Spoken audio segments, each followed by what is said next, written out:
My question is about my scooter. My scooter got hit about a year ago, right before going into lockdown. At this time, I had a witness who left a note on my bike, and I reported it to my insurance company, and they opened up a no-fault claim. Now, it's a year on, and apparently they can't, so the solicitor acting on behalf of my insurance company can't get the third party to pay for the hire bike, which I took.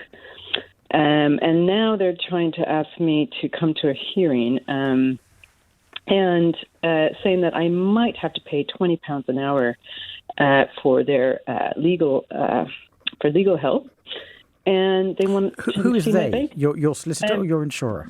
The insurance, I guess it's a solicitor acting on behalf of my insurance company at the time. Okay. So there's a dispute over the level of hire charges, and the other side's insurers have asked a judge to decide because the insurers can't agree it between them. And your insurers have told you, well, you're going to have to pay 20 quid. You're going to have to per hour. You're going to have to contribute to the legal fees of us doing our job. Is that basically it? They keep asking me all these questions about what did I do for transport before my bike got hit, and how much money did I have, in my bank account at the time, and to be quite honest, I mean, they offered me the hire bike.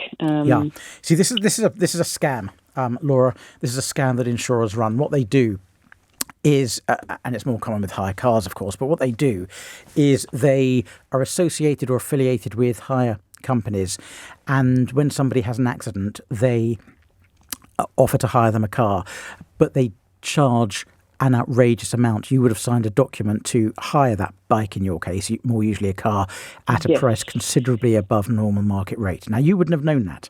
You would have just signed what the insurers asked you to sign. But they are trying to get off the other side's insurance. I'm making these figures up, £200 a day for hiring the scooter rather than £20 a day, because they've charged it at an outrageous rate.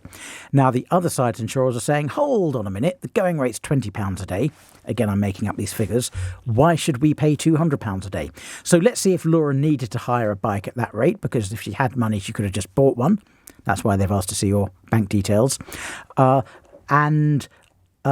Let's go to court and get a judge to decide if £200 a day, again I'm making up the figures, is a reasonable amount for a hire bike.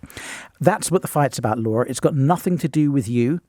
You signed what you were told to sign and have done absolutely nothing wrong.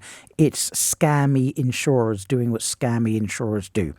Now, you're going to have to provide the details, I'm afraid, but what you don't have to do is contribute to the legal costs. They have absolutely no right to ask you to contribute to the legal costs they're incurring to go to court to fight the claim that they are obliged to fight. They can choose to pay you out, or they can choose to sue the third party. If they choose to sue the third party, they've got to pay the legal fees. That's the essence of insurance. Okay, that's helpful. It's a tricky situation to be in because, of course, it's you against the big company, but you're in the right here. They are morally and legally in the wrong. And if you continue to have problems with them, what I would do is refer them to the insurance ombudsman, and they will back down, I suspect.